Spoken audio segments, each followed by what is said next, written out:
Welcome to the RotoWire Fantasy Football Podcast. We are recording this after the 49ers-Eagles games. We will not be covering the night game between the Chargers and the Patriots. And, of course, there'll be a Monday night game. Anyway, the RotoWire Fantasy Football Podcast is sponsored by Dabble, where you can win up to 5,000 times your money this football season. I am Jim Coventry. And this show, of course, I am giving my top reactions to the first 4 games of Wild Card Weekend. And I will start out, what an amazing 4 games of football. All 4 games went down to the wire. We haven't seen this in so long. I know there are 13 playoff games every season. And I'm always like frustrated when there's a blowout and there's like 3 blowouts and all of a sudden we have very few good games. But again, we started out with 4 for 4 this weekend. Very excited. Now, if you were following me, my picks, I got one wrong. I apologize. I missed that Bears game. I had the Packers winning. We'll talk about that game later. The other 3 we got right. But kind of tough on that one. But all that said, it was a really good week. If you followed the props, going into the 49ers game, I was like 8-3. I think I got I should have got the McCaffrey one right, the Purdy one right, the Kittle one. If your book writes it off if he gets hurt in the first half, I think DraftKings still does that. You would have got that. So I think maybe we're looking like 10-3 or something like that on props. So it was a real good weekend for everybody. All right, instant reaction number 1. Yes, we start with the first game. Rams 34, Panthers 31. We all saw it coming. 65 points on the board. What an insane game this was. What a great way to start Wild Card Weekend. And this is the crazy thing, right? Look, the weather forecast, right? We look at this stuff. We're trying to be predictive as best we can. And the weather reports literally an hour before the game that I'm seeing are saying 85, 90% chance of rain, heavy rain in the first half. I didn't see a drop. Maybe it rained. TV copy did not look like there was any rain at all. I don't know how that happens, but it happened. And anyway, ended up being no rollout, which is good for football, right? We definitely got to say that. So the Rams, they set the tone early in this thing, right? Because Carolina, they come out and they know 8-9. They know they're playing the Rams. They know they had beaten them earlier, but they know they've got to come out the gate hot. First drive near midfield, first 3 plays, they're with a 4th and short. And what do? They go for it and they miss. 3 straight passes to Puka Nacua, the Rams up 7-0. And then Rams get the ball right back, and all of a sudden Puka runs in a touchdown, and this thing is 14-0, and everybody watching is thinking, yep, laid the 10 points there. So that was kind of crazy. You're thinking you got the big blowout victory. Well, not exactly what happened. Not at all. So what happens after that, soon after, Bryce Young really steadied Carolina down. The young man did a very nice job. He had thrown an early interception, but he bounced back well. Very, very solid there. As we all remember, though, near halftime, the game flipped a little bit more. The game was already getting closer. It was 17-14 at the half, so it was close. Stafford hurts his finger. When he goes to throw a pass, the finger gets hit on DJ Wonnum, the linebacker's arm, and Stafford was not right. His numbers after the injury were really rough. We'll talk about it later. He did stabilize late, but this game got really scary for the Rams because Matthew Stafford threw an interception that was an easy. Had Devontae very easily open, missed him, but it was a very significant limiting injury for Stafford that he tried to push his way through. I was a little surprised that when he hurt his finger to that degree, the Rams didn't lean into their 3 tight end sets. The first meeting, they were like 7.5, 8 yards a carry. They weren't going to get that, but I really thought with the finger hurt, they would lean a little more on Kyron Williams and Blake Corum. They didn't, and it almost cost them, right? But again, like I said, Stafford underthrew an interception. There were mistakes in the second half. The Panthers finally, right, early fourth quarter, it's like within 10 seconds of the fourth quarter, they get the lead 24-20. And now everybody is like on the edge of their seat because the Panthers, they were alive really from the middle of the second quarter on. But all of a sudden, it's like, we really, really have a ball game here. So it was incredible. So they get the lead. And Carolina, look, they were confident. They were aggressive. They didn't play scared. They played smart. They were an 8-9 team. And I know every team has everything to lose, but you were really, really playing on house money there. And so, yes, so big game by Carolina. And then here's the thing. Now we're getting late in this game, right? And Carolina has this lead. The Rams do score a touchdown, and the Rams jump back out in front. And then there's a point later where Carolina blocks a punt with 4 minutes left. And if you're back in Carolina, what you're saying to yourself is, oh my gosh, we've got the ball. We're going to win this game. And I'm sitting there as an objective fan, not really, I like my picks to win for because I share them with people, but I'm thinking to myself, you know what? The block kick is beautiful for them. This is going to crush them. I said, Carolina's probably going to score here, but they're going to leave the Rams a lot of time. The ball was like the 30-yard line, so there was no way they could milk the amount of time that was on the clock, and it's exactly what happened. Really nice touchdown. Coker, I believe, got that one. If you listen to the XM show, we were telling you to use a little Bryce and Coker stack. That was a kind of nice, cheap one. It got you a lot of points, but Rams get the ball back. Now, Stafford already had a touchdown drive in the fourth quarter, so he was already kind of shaking off the effects of the finger. But once the Rams had the ball late, they needed one drive to win it. Stafford, he was Matthew Stafford. Bottom line, he looked like Matthew Stafford. Calm, efficient drive. Colby Parkinson, beautiful, beautiful catch near the end zone, keeping his feet in, spinning into the end zone. The Panthers do get the ball back. There's a very little bit of time left, 4 and out, and that was over. So it just fell short on them. But again, what a wonderful way to start the wild card weekend. We didn't want a 40-6 blowout. We got a football game that was competitive from the second quarter all the way till the final second. And comment about Devontae Adams coming up huge on the last drive. Yeah, well, Adams was open so much, but Stafford missed him frequently with the finger. The finger injury was a real issue. So early, it was a massive dose of Puka Nacua.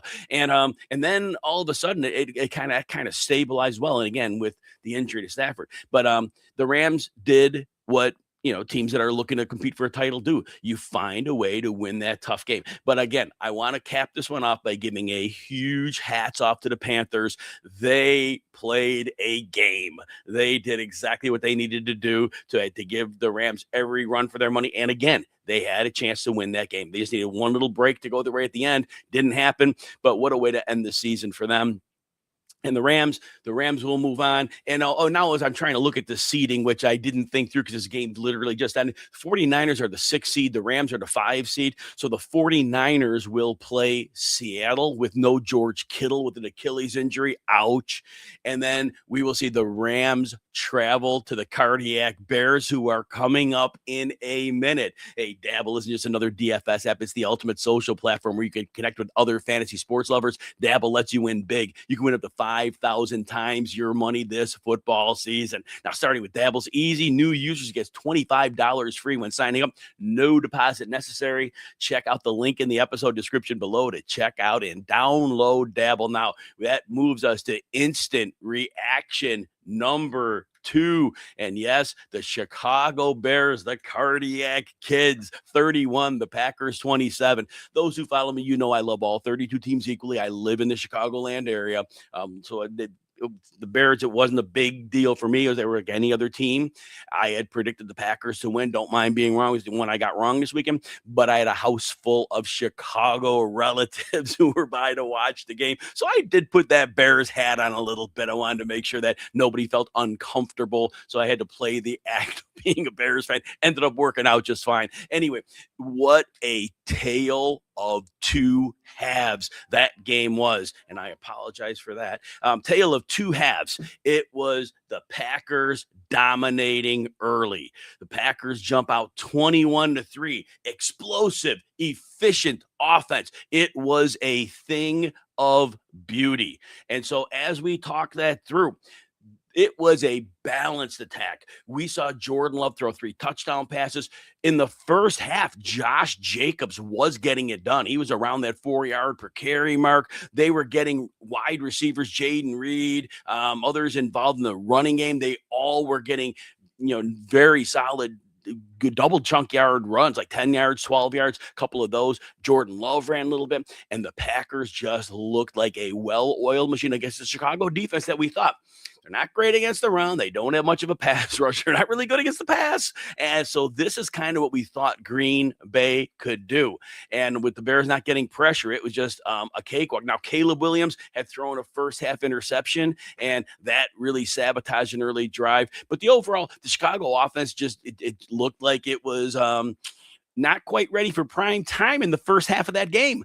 They went in the half down 21-3. As I said earlier, the running game not really consistently going as the Bears had counted on earlier in the year. Now, the two prior matchups against the Packers, the Bears had 4.4 yards per carry in one game, 4.9 in the other. And but then they ended up going into this one, and it wasn't quite as good. But again, we'll talk about the second half in a minute. Passing game a little disjointed. Again, that interception by Caleb Williams was big. Then we go to halftime. And look, most people, you're probably thinking, all right, this is the stinker game that we were, expecting. And it was not the stinker at all. So the Bears come out. And first of all, I'm always giving the winning team credit. I throw no shade on the Bears. But I'm going to take a minute here because I was completely blown away at the coaching of Matt LaFleur. Matt LaFleur went into the second half like he had a 40-0 lead. And all he had to do was just hold the ball a little bit, run the clock down, and just walk out with a win. They started running the ball up the middle, and it was like the Bears knew they were going to do it. And they kept running up the middle. And they kept hitting a brick wall. And they kept doing it. And 4 drives. Now remember, he's like 3 and out. We're counting 3 and outs. They had 3 and outs, and then one play went 5 plays before they punted. 14 plays, 9 yards, and 4 punts. That was the first 4 drives of the half for the Green Bay Packers after they played the Bears like a fiddle in the first half. They stopped using the combination routes. They stopped leaning on the pass. It was discombobulated, but again, they put themselves in second and long. Everything was predictable, and the Bears did great.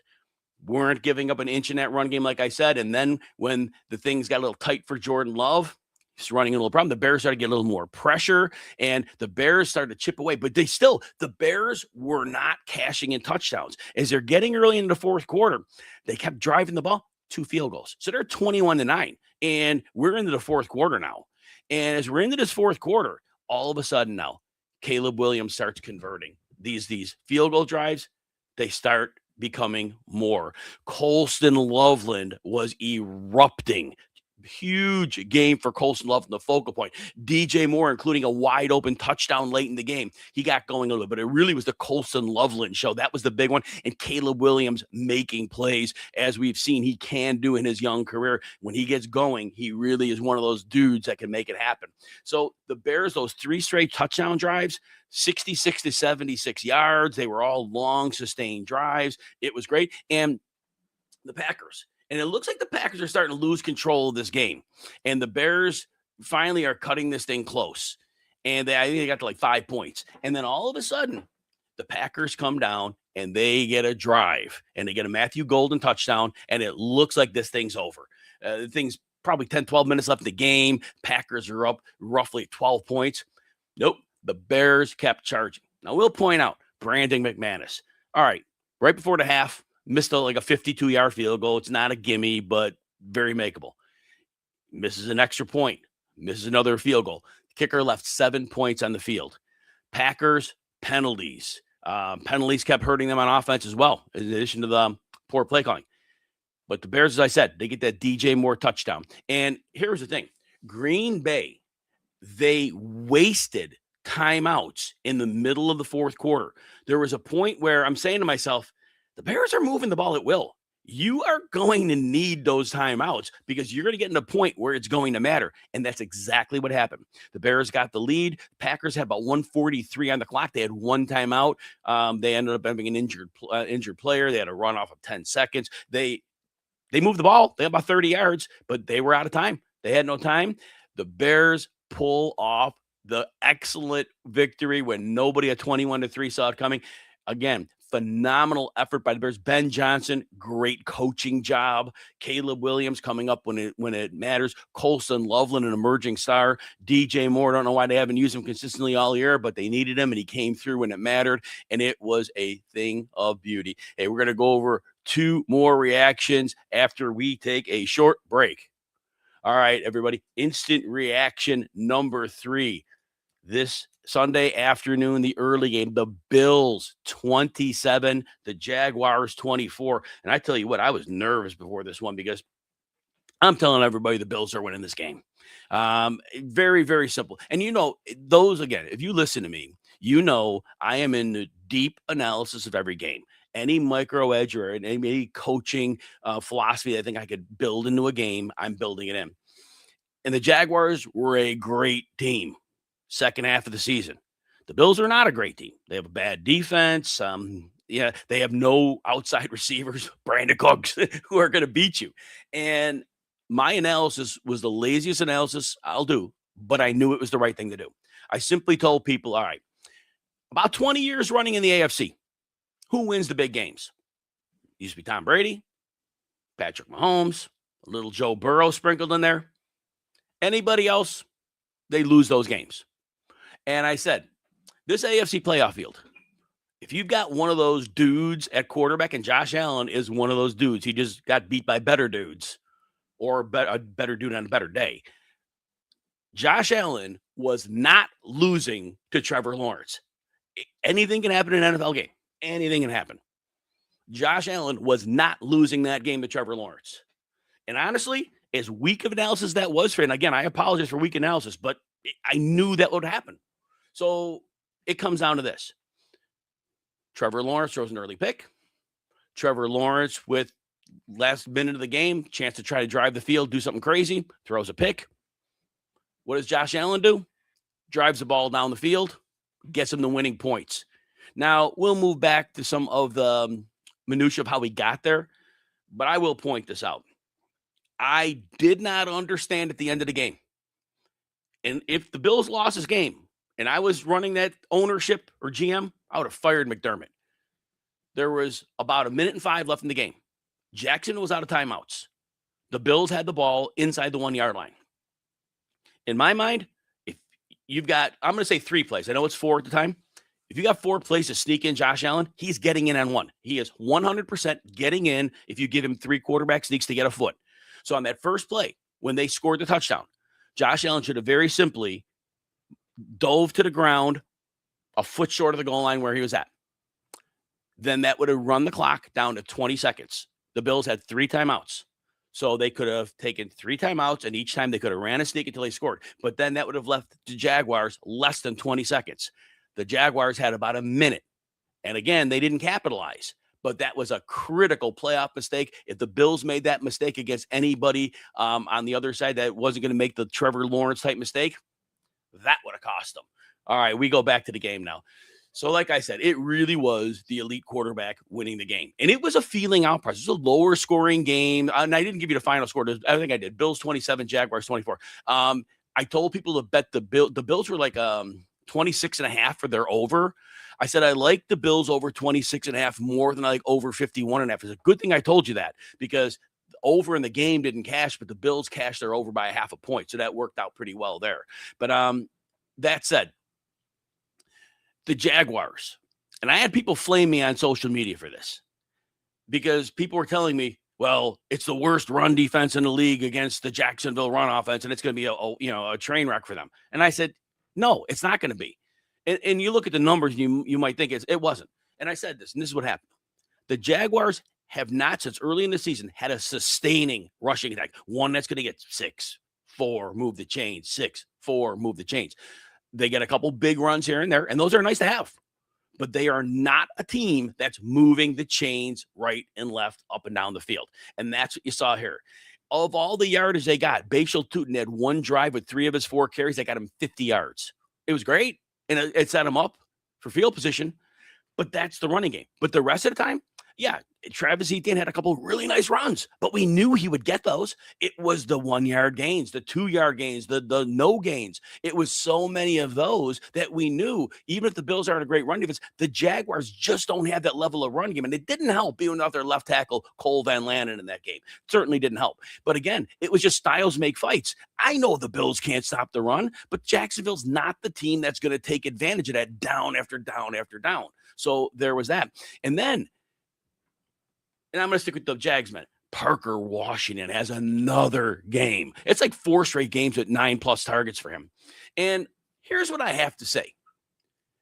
If Parker Washington was this good all along, and he just didn't come out of nowhere. He's been with this team. He's been with the coaching staff the whole entire season. They started using that cat in week 13 or 14. And I know they had Travis Hunter for a while, and I know they traded for Jacoby Myers. But where was Parker Washington all year long if he was that good? Now, were they defenses paying, is he the odd man out? Defenses don't worry about him. They cover the other dudes? Maybe. Maybe there's that. All 22 might show me that better. Maybe there's that. But Parker Washington looks like one of those good receivers. Tough to cover, great after the catch, great chemistry with his quarterback. And now, how do you complain? The Jaguars got a home game. You know, they were number 3 seed. So but again, it's just, where was this guy all year? And we've seen flashes in Parker Washington in the past. So again, the team must have known about 107 yards, a touchdown, 12 targets for Parker Washington. No other Jaguar receiver had more than 4 targets. Nick Etienne, the running back, at 5. Nobody else had more than 4.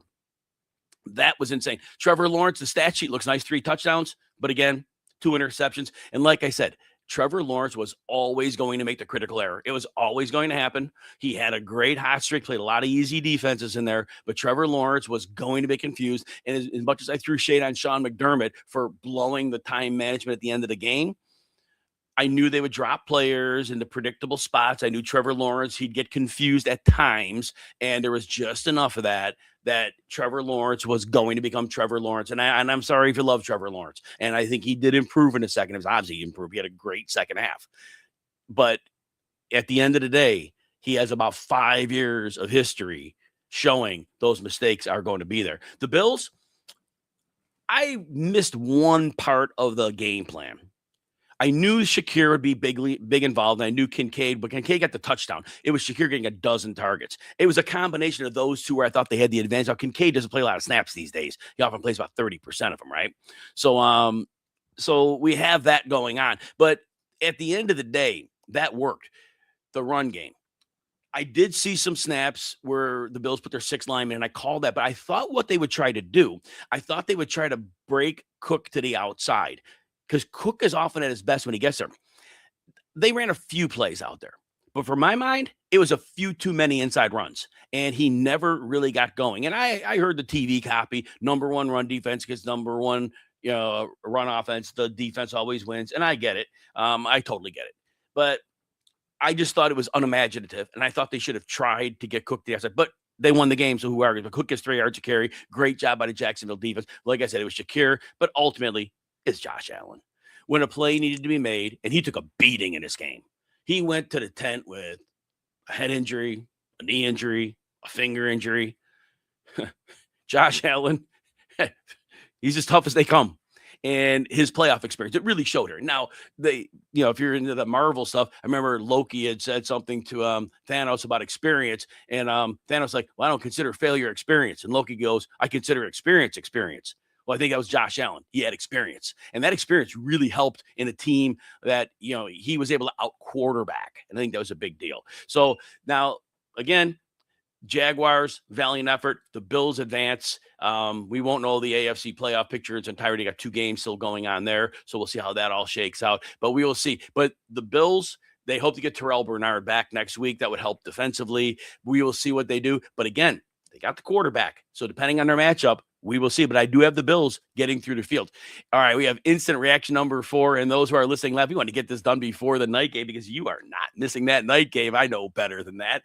Instant reaction number 4, 49ers 23, Eagles 19, and yes, I took heat on this all week long. I told people for sure take the 6 points. So, but the 49ers are winning this game. I said, look, this is really simple. I love the Eagles. I love all 32 teams, but I love the Eagles. And I loved the Eagles last year. and I watch every team, I watch every game, watch every snap. The Eagles' offense has not been good all year. Now, I get it. They played Washington and they played Las Vegas late in the season. And that Eagles offense was cooking it up. They looked great. But I remember back, a little recently before that, they played Dallas. They had another weak defense. They played the Bears, and they didn't do anything. They scored very few points. They looked terrible. Lane Johnson was ruled out before the game. But I kept saying this. Saquon Barkley gets a few runs, but that rushing attack has not been consistent all year long. And I know the 49ers are like as bad as the Raiders. They're as bad as the Commanders on defense. I get it. But I knew Robert Saleh was coaching them. And I knew Robert Saleh, first of all, he had everybody aggressive. But you talk about a no-name defense? They had Eric Kendricks, who was, I think, sitting at home. They had to sign him and bring him on the field to play. And he played like the entire game, and he played pretty well. It was the nobodies of nobodies out there. No offense to those 49ers players. But, I mean, in terms of what we expected in the playoff level defense, they kept getting after the run. They give up big runs here and there. But they stopped so many runs short. And the wind helped. The wind was a major factor in this game. Did not know the wind would be to this capacity. It was a very, very strong wind. It did impact passes. It did affect both sides. Definitely did that.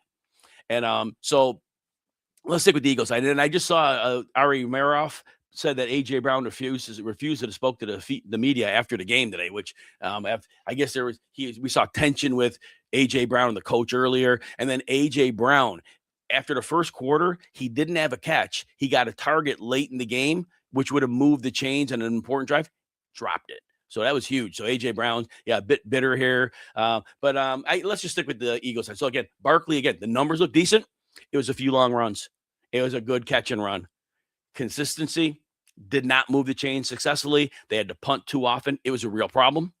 Jalen Hurts, decent enough job, but when he didn't get help from his receivers, the wind didn't help him. 49ers changing up some looks didn't help him. It wasn't a terrible game by Jalen Hurts. I'm definitely not going to throw shade on him. Dallas Goedert continues to roll, scored both touchdowns in that game, had a big conversion of a first down that gave the Eagles a chance to get the ball down there late. But then here's the thing with the Eagles now. And again, I haven't covered the 49ers yet. So the Eagles, they get the ball. They're driving it, trying to win the game late. There's 43 seconds left, and they have a 4th and 11. And I get it. They have 3 timeouts, but they took one of them. And I'm thinking to myself, why? The ball's on the 49ers 25-yard line. If they don't miss the 4th and 11, they got 3 timeouts. And if they hold the 49ers, they get the ball back. 4th and 11 is going to be tough to convert no matter what. They take the timeout. Now, when they miss the 4th and 11, 3 knees later, 2 timeouts, 49ers win the game. So it may not have made a difference, but it was another coaching error. You got to give your team a chance. The 49ers. Wow. First drive, the Demarcus Robinson show. Massive catch and run, catches a receiving touchdown. Demarcus Robinson goes 6 for a buck, 11 and a touchdown on the day. What a day. Christian McCaffrey, slow early. Did he come on late? He only carried it 15 times for 48 yards. 6 catches, 66 yards, 2 touchdowns. We had the over 5.5 reception prop on him. Cash that one. We had Brock Purdy over touchdown and a half. Cash that one. We had Jalen Hurts under 209 passing yards. He had 168. Had all the problems. Now, the Kittle one, if he got injured, like I said, I had Kittle, but he got knocked out in the first half. So again, if your book, forgives the first half injury, you didn't miss that one. But all that said, McCaffrey late was the difference. The Eagles were holding on to a slight lead, and then the big play in the game. It was at a pivotal point, the 29-yard line, and I believe it was a 3rd down. I believe it was. And all of a sudden, we see a handoff to Sky Moore, who hands the ball to Juwan Jennings, who rolls to the right, and he throws the ball to Christian McCaffrey. McCaffrey makes an amazing over-the-shoulder catch. Not a perfectly thrown ball, very catchable ball, but CMC comes down with it, gets them in the end zone, and that gives them the 17-16 lead. And then the Eagles kick the field goal, and then CMC another touchdown reception about 3 minutes left in the game was the game winner. So again, Christian McCaffrey, just keep going to him because eventually that cat's going to get it done. Now the bad news, I just saw the confirmation from Adam Schefter. George Kittle did in fact tear his Achilles, I believe. Yeah, I think it said Achilles on there. I'm pretty sure that's what it was. Tore his Achilles. Horrible break for them. They'll be going to Seattle next week without George Kittle. They scored 3 points against them just a couple of weeks ago, so that's not looking good. Brock Purdy, so courageous, staring down pressure, making plays happen.